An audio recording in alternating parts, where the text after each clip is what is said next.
نحمدہ ونصلی علی رسولہ الکریم۔ گناہ کی دو قسمیں ہیں، نمبر ایک گناہ کبیرہ، نمبر دو گناہ صغیرہ۔ گناہ کبیرہ اس گناہ کو کہتے ہیں جس پر قرآن کریم میں کوئی شرعی حد یا جس پر لعنت کے الفاظ وارد ہوئے ہوں یا جس پر جہنم وغیرہ کی وعید شدید آئی ہو۔ گناہ صغیرہ وہ ہے جس پر کوئی شرعی حد یا لعنت کے الفاظ وارد نہیں ہوئے ہو یا جہنم کی وعید شدید نازل نہ ہوئی ہو، اور اصرار صغیرہ بھی کبیرہ بن جاتا ہے۔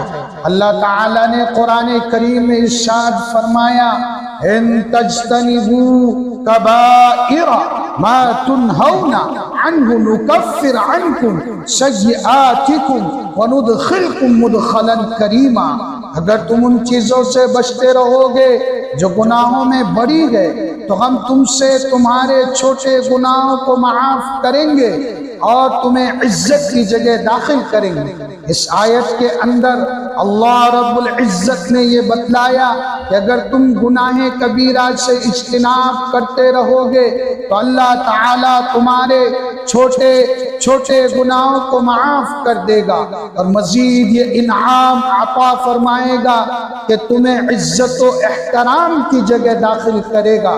لہٰذا جو لوگ گناہ کبیرہ سے نہیں بچتے ان کو بدنام و شرمندہ ہو کر دربار الہی میں سچے دل سے توبہ و استغفار کرنا چاہیے۔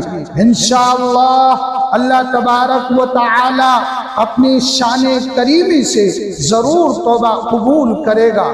جہاں تک گناہ صغیرہ کا معاملہ ہے وہ تو 5 وقتہ نمازوں اور نماز جمعہ اور رمضان کے روزوں کی پابندی سے معاف ہو جاتے ہیں، جس کی دلیل رسول اللہ صلی اللہ علیہ وسلم کا یہ ارشاد مبارک ہے۔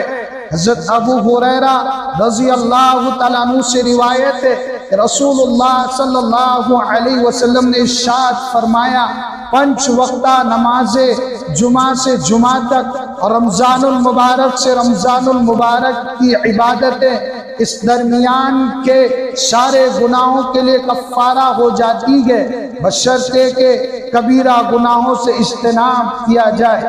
اس حدیث سے بخوبی اندازہ لگایا جا سکتا ہے کہ کبیرہ گناہوں سے احتراز کرنا اہم اور ضروری امر ہے، اس تنبیہ کے ساتھ کہ توبہ و استغفار کے بعد کبیرہ گناہ باقی نہیں رہ جاتے اور صغیرہ گناہ مسلسل کرنے سے صغیرہ برقرار نہیں رہتے بلکہ وہ کبیرہ بن جاتے ہیں، جیسا کہ اہل علم نے بیان فرمایا ہے۔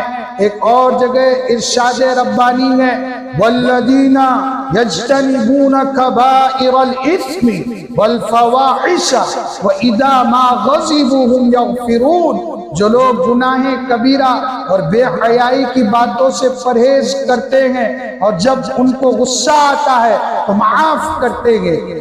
اس آیت میں بھی گناہ کبیرہ سے بچنے کی تاکید فرمائی ہے، ساتھ ساتھ فواحش اور بے حیائی کو الگ سے بیان فرمایا ہے، اور اس کی حکمت مفسرین نے بیان فرمائی ہے کہ فواحش کا گناہ عام گناہوں سے زیادہ سخت ہوتا ہے اور یہ ایک مرض متعدی ہوتا ہے جس سے دوسرے لوگ بھی متاثر ہوتے ہیں، جیسے زنا، چوری، ڈکیتی وغیرہ۔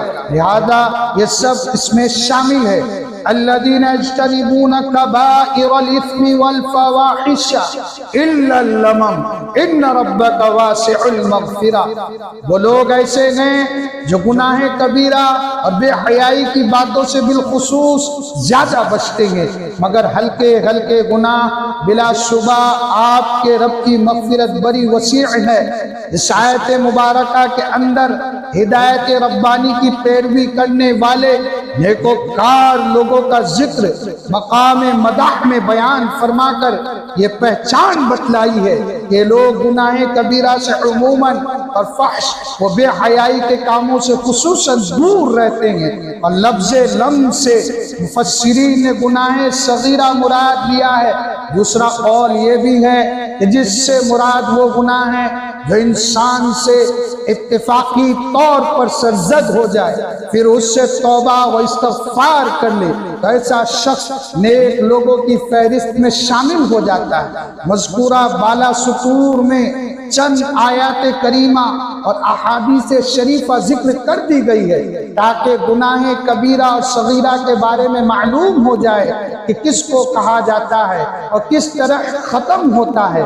نیز گناہ کبیرہ سے اجتناب و اعراض کے لیے ہمیں وہی طریقہ اختیار کرنا چاہیے جو طریقہ رسول اللہ صلی اللہ علیہ وسلم نے منتخب فرمایا ہے۔ چنانچہ حضرت حذیفہ بن یمان رضی اللہ تعالیٰ عنہ سے مروی ہے، لوگ رسول اللہ صلی اللہ علیہ وسلم سے نیکیوں کے متعلق پوچھا کرتے تھے، مگر میں ہمیشہ برائیوں کے متعلق دریافت کیا کرتا تھا اس اندیشہ سے کہ وہ مجھے لاحق نہ ہو جائے۔